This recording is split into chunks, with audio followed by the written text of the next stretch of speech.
Good afternoon, everybody, and welcome to another Nacho Tuesday. And today I have Max here with CloudGo.ai. And without further ado, we'd love if you can introduce your company and yourself over there.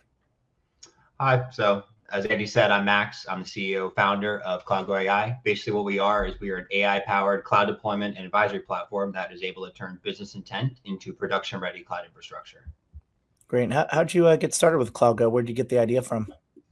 I actually got this idea in university. I took a cloud deployment class, and from there, I kind of got the idea using some of the AI tools on the market like Cursor, ChatGPT, Claude, that AIs were really bad at kind of taking intent and getting production grade cloud infrastructure because it was constantly updating and changing, and the research and staying up to date part of it seemed impossible. And it kind of got the gears turning of, hey, what if there's an AI that could really do this and kind of give me that production ready output just from a simple idea or business directive or whatever that was. Great. How many years have you guys been around in business for? Right now, actually, we kind of just crossed the year threshold back in September. So I guess now we're about a year and a half old. The first year was a lot of building out our proprietary database, getting the technology, working with industry leaders and experts to make sure that the product could address all these market fits and really hit, that prompt to production grade output. And now that we're there, just ground running, just helping people change the way they interact with the cloud. Great. So how do AI first no-code tools manage translating business level intent into a valid cloud deployment configuration? So the way that we go about it is we have a constantly updating database that is able to take intent that is updated weekly with all of the cloud documentation. And we're able to take that intent and match it to all the relevant, not just articles, but best practices, newsletters, industry use cases of how other people in the industry are using, those types of cloud resources and solving the problem that you're solving. Another unique thing that we do as well is we actually ingest customer profile information. So we don't just connect to your cloud environment.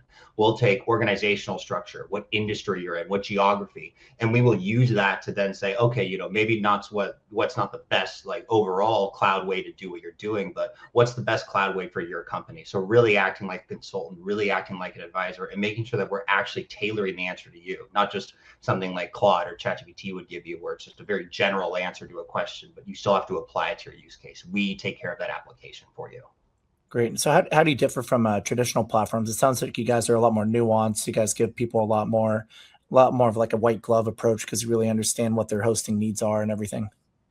Yeah. So basically kind of what I already said, it's kind of basically our continuously updated cloud knowledge graph. It's not just a language model. And it really means that we're able to understand relationships between services, constraints, costs, best practices across providers. And we're able to reason over them deterministically. And the philosophy is really simple. It's just infrastructure decisions. They should be correct, explainable, and they should be repeatable. And that's something that else is different about us is using that whole swath of context, not just connecting to your cloud or your code base, but taking the profile information, having a real conversation about what your company's goals are and what you do, and then translating that into, okay, now how can your cloud best serve those goals and best serve the trajectory you're on? Very interesting. So you guys have some form of like network effects as well with like other clients and how they're doing cloud optimization as well. Yeah, absolutely. It's all a learning process. We work with you, we grow with your company. The more you use it, the more you talk with it, the better and better its answers are going to be. Yeah, that's really powerful because a lot of them just they kind of set up the tools for you, then go figure it out. There's not a lot of I don't think there's a lot of overlap between and learnings from a lot of the other clients as a network for how they could better optimize it for everybody. Yeah, absolutely. It's a lot of, you have to have all the knowledge up front. You give it the skeleton of what you want to do, and then it actually executes on that. But there's nothing out there that really says, okay, I have a high level idea of what I want to do. Can you actually tell me how to start executing on that? I don't know how to translate it into a language you understand. Help me with that translation. That's where we really step in. That's great. So you guys probably see a lot of really big gains across, in terms of speed, cost savings, resource efficiency, those kind of things. What kind of gains have you seen there for clients typically that work with you as opposed to doing it themselves on a traditional platform? Absolutely. Well, there's huge gains, both in actual optimizations, like we're able to find optimizations around speed, security, cost, save you time and money that you weren't able to see when you initially, or maybe you missed when you set up your cloud. another thing that we're really able to do is, again, this stuff is constantly changing. Documentation, best ways of doing things, best practices, they're changing day to day, week to week, month to month. And we can keep track of that. And we could send you a ping like, hey, one of the resources we built for you 2 months ago that changed right now. Here's how it could affect what you're currently doing. Here's maybe some of the vulnerabilities that popped up. And instead of your engineers having to go in and spend a couple of weeks figuring out and doing that research, okay, what are the vulnerabilities, how to fix it?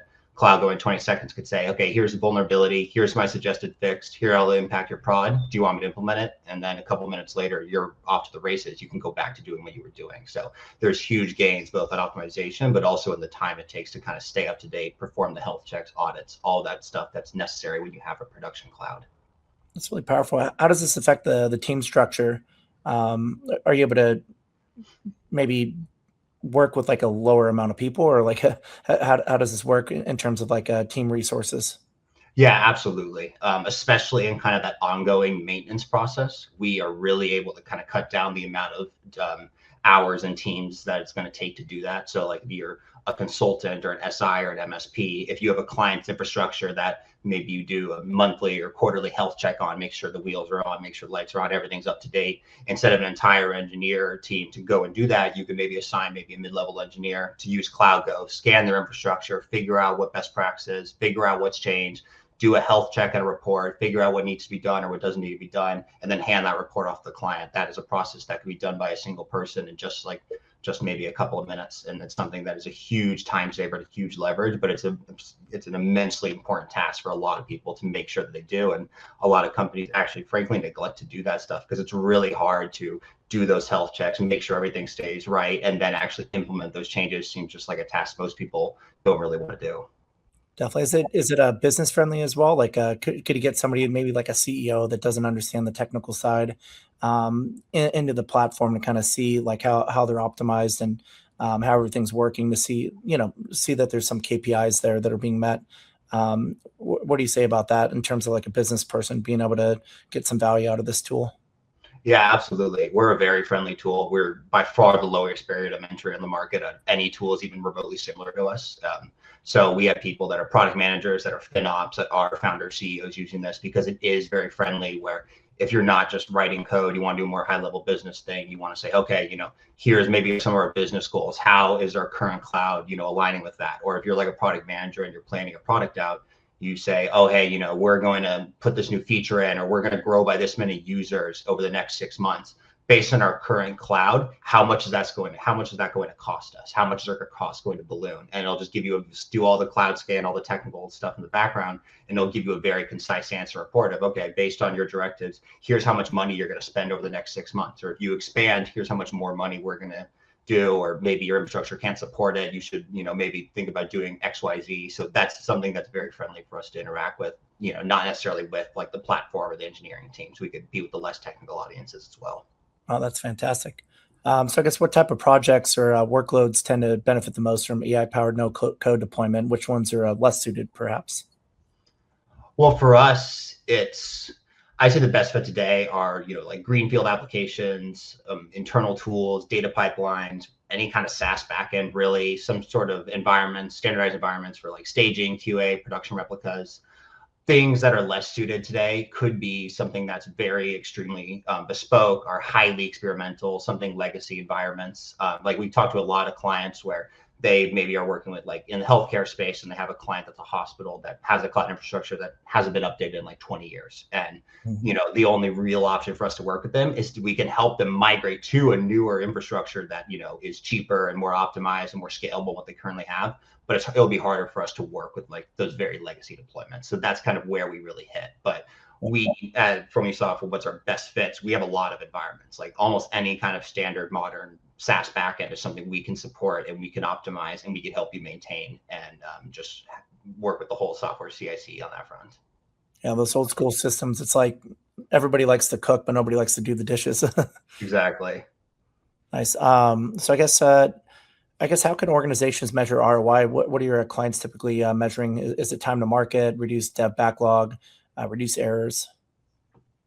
So the way our clients really get a lot of value and kind of track is kind of somewhat, we kind of model it a little bit off of the DORA metrics. And that's kind of just very basically, how often you have to update software. So, instead of doing this every couple months and having to do this giant update, that's where you'll see, stuff with like Cloudflare and AWS, where like something will go wrong and their systems will go down. And that's because, Yeah. they might have pushed off an update a little bit and they do this giant update and something breaks, something clashes, and they have to go back to the log and figure out what's wrong. The best practice way, and what CloudGo allows companies to do, for instance, is do a lot of smaller updates a lot more frequently. It has a lot less chance of breaking, a lot less chance of having an impact to what your customers' experience is. So that's a big performance metric. People able to do updates smaller, more quickly, more easily, not devote as much time, not have to be this giant sprint a couple times a year. Another way is just pure cost savings. Like, we had, let's say, an AWS instance that we were burning 8K a month, and we ran that through CloudGo. And, a week later, we were able to implement what CloudGo asked, and we were able to cut costs by maybe like 10, 15%. And we were able to keep the exact same latency, exact same performance for our customers, hit all of our security and compliance, but there was just simply just a better, cheaper way to do something that we missed. Because that's the problem with the cloud is, if you're like writing a coding language and you need to do something with like Python, there's kind of only one way to do it and you're probably good. But if you want to build a database or a certain connection in the cloud, there might be 100 different ways to do it. And you have to figure out what is going to be the most uniquely suited one for your use case. It's really hard for a team to do that. And Cloud's a big cloud thing Cloud was able to do is say, here's the best optimized way. So that's a lot of customers purely are just saying, what's the cost before and after Cloud goes straight up? And that's a big metric too that we love to track.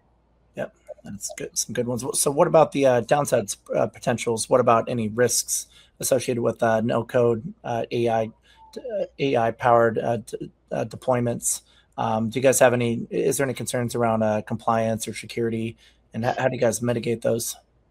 Yeah, so we actually, that is a big problem. And you see that even with the biggest tools in the market, like a Gemini or a Replit or a Cursor is, oh, it, deleted my code base or it exposed my database to the public or something like that. So that's kind of why we have more of a tiered approach. Like if you enter with Advisor and you connect up your cloud environment to us, you're giving us complete read-only access. So we can do all the scans, all the optimization strategies, write all the reports we want, but it's impossible for our system from the get-go to go in and change something or mess with your prod. So it's a great way to get those insights, make sure you're on the right track, see if there's anything that we can surface without giving us kind of the backdoor access. And you could always scale up into that if you want. So that's really a way we kind of address a lot of those risks. And then of course, in the back end, all the keys and security, it's all encrypted. None of it ever touches like an API, standard security best practice. But the big thing is making sure that an AI hallucination won't affect your production environment. We won't delete code. We won't change what you built. We'll just advise, we'll suggest, and that's kind of how we alleviate a lot of that risk.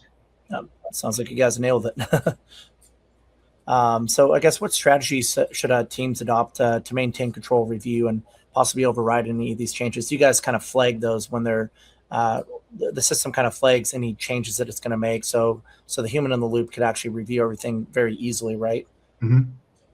Yeah, so the way we do that is when we suggest a change, we have either just our general metrics of just like, here's what it affects, or if a company has very specific metrics that they want to track, then that's what the language will speak. So we speak with the customer. But basically what that looks like is, we found this problem. We'll tell you exactly what that problem is. We'll show you the evidence. We'll show you the articles and the actual logs from your system that led us to that conclusion. We'll give you the solution, but it won't just be like, swap out this database for this database. We're going to say, we're going to have this database. Now let's do some modeling. Let's do, based on your usage data from the past 6 months, here's the cost modeling of how much this would have cost. So just proving you empirically, like this is how much you would have been spending if you use it, not just, an AI hallucination, or there's no hallucination possible there. It's just a pure calculation. And then showing other metrics like, fail rate or SLA as well alongside that. So you kind of track all the metrics associated with that resource and say, okay, here's exactly how it'll stack. And it's very easy for a person to say like, okay, great, it reduced the cost, but the SLA availability of this resource, it's a little outside what we were thinking. CloudGo, is there another option that we could have that kind of hits in that range? So it's really easy for someone to flag that from the outset without deploying into their production environment and then realizing a week or two later, oh shit, this wasn't working how we thought. Let's go back and quickly go back because CloudGo didn't tell us something. So It's something that we alleviate just by kind of putting all the numbers out there, all the metrics very, concisely and comparing and contrasting against each other. Great. And is there any extra training required for people to learn how to use the system, or is it pretty intuitive for them? It's a very intuitive system. We have a lot of walkthroughs, a lot of guides. You can just, frankly, just ask the system at different points. what do you mean by that? Or can you explain what that means in cloud language, just in layperson terms for me? Or what can I provide you for the best answer? Like if you ask for a certain optimization and it gives you a precursory answer, then you could just ask the system, I'm not sure what to provide you. Tell me the resources or tell me the information or the API keys or whatever that you would want access to help better answer and tailor this to my use case. So you don't have to come in with a lot of that knowledge of knowing how to interact with their cloud environment or knowing what information leads to what answer. Our system will walk you through a lot of that. Very nice. So what do you expect to, what capabilities do you expect to emerge over the next 2 to 5 years for cloud deployment? I'd say that what we're pushing towards, which is complete, just full, just autopilot support, where we can go from idea to full production grade infrastructure, and then that can kind of scale and iterate with your organization, taking into account not just the logs of, with the cloud environment, but shifts in the organization, changes in team structures, change, just in vision and product and maybe region and market, things outside of the cloud, and taking that into account, and then going back through like the database we built and your infrastructure and saying, okay, not just what's changed that, can keep your infrastructure exactly the same, but how, based on the changing of your business, can a cloud deployment evolve and change with you to best hit those goals? Because what was working best for your company 3 months ago might not work best for what your company is now, because things might have changed and you might need more power, more technology. And how can we accomplish that without cost or, ballooning or security risk coming up? So I think that's where hopefully these AI-driven no-code tools are going, and that's where we're pushing hard for CloudGo to get to. Yep. And how do you think these no-code development tools will impact the broader cloud ecosystem? Do you think it's going to change how people design their services for cloud implementation? Do you expect all companies ultimately to move towards a platform like this?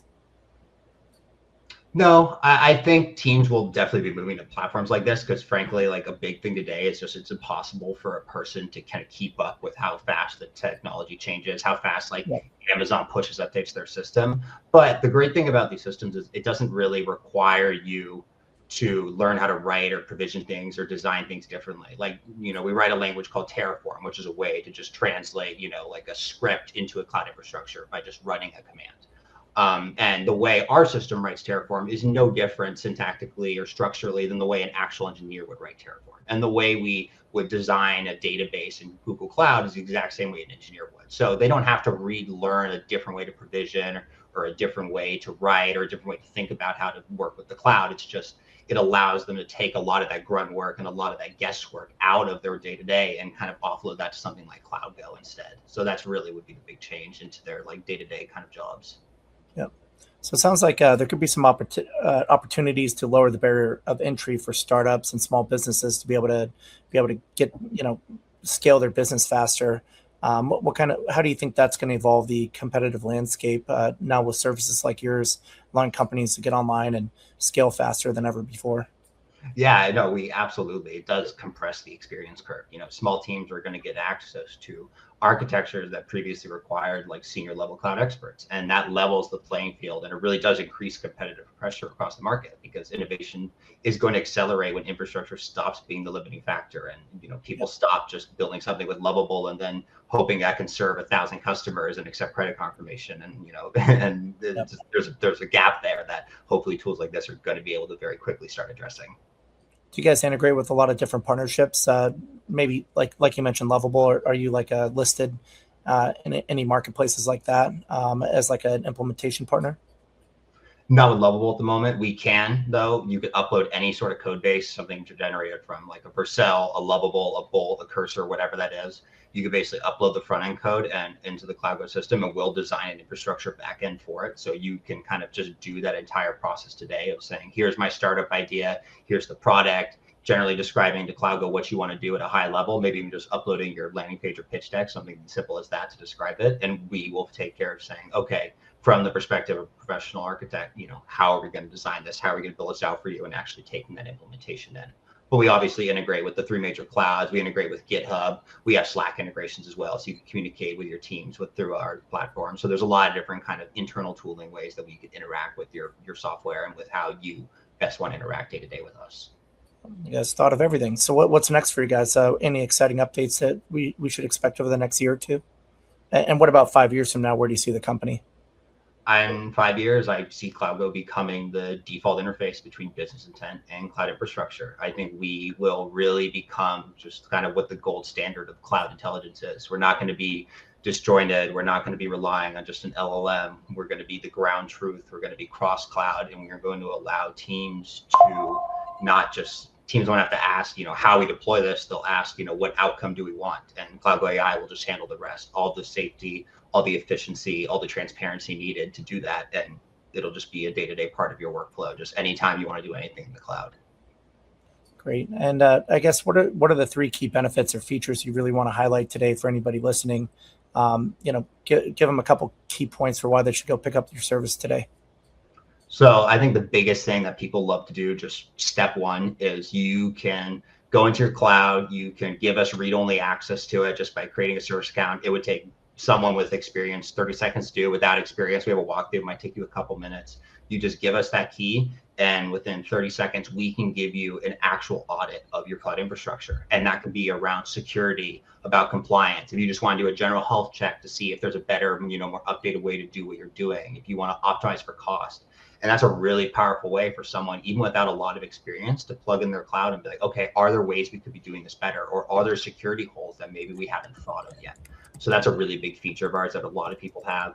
Another one is we are the only tool out there that kind of can go from just a simple prompt into an entire production-grade cloud infrastructure. And what that means is you don't have to kind of go and list everything exactly you want to build it and we translate the code. You could come with an idea, with a pitch deck, with front-end code, with a landing page, whatever, and we will work with you to build out a production-grade infrastructure for your business that hits all the security, all the scalability, all the compliance that you would ever need.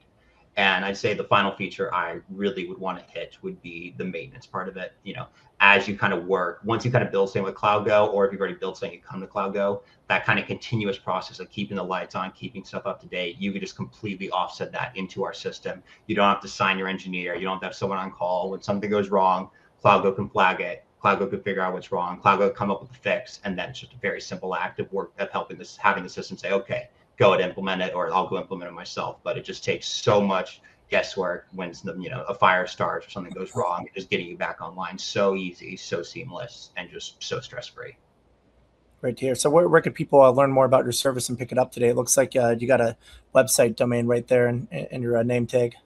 Yep, you just go look up CloudGo AI on Google. We have a free trial today that anyone can go on and just try out the product themselves. That has the full integrations. You get a free cloud audit out of it. All you need is an email, and you get about 25 messages. We also are offering a 2026, for quarter one thing, or for the first month, I should say, where we will give you a free cloud audit. So if you go to our landing page, you book a demo link, you hop on a quick call with us, 30 minutes to an hour, just very short. We will actually walk you through doing a cloud audit, and you leave for free with an actual action plan and optimization strategy for your cloud, whether that be cost, security, whatever you're looking for. So that's something we're running right now too, to show people the power of Advisor, because it is really that fast, it is really that powerful, and it's really that easy. Nice. Yeah, I like how you guys have that try before you buy feature. I mean, a lot of people like to see if it works first before they try something. So yeah, I love when I see features like that on people's websites, so they could actually see that it actually does work before they commit to buying it. So you guys are all talk, all action, no talk. Yeah, we definitely, yeah. Our system is something where you pick it up and use it in a few seconds, and that's why the free trial is there, because we know that in just a couple of messages you can get something valuable out of our product. So we'll give you the ability to do that anytime you want. That's great to hear. Well, Max, very excited to be partnering with you guys. You could also pick up CloudGo and the NachoNacho B2B SaaS and AI marketplace. Very excited about having your product on our platform. AI tools are super hot right now, and everybody needs what you guys do. So definitely check it out either on their website, CloudGo.ai, or check it out in the NachoNacho marketplace. Again, Max, very excited to be partnering with you guys, and looking forward to a great 2026. Thank you, Andy. Looking forward to it as well. You too.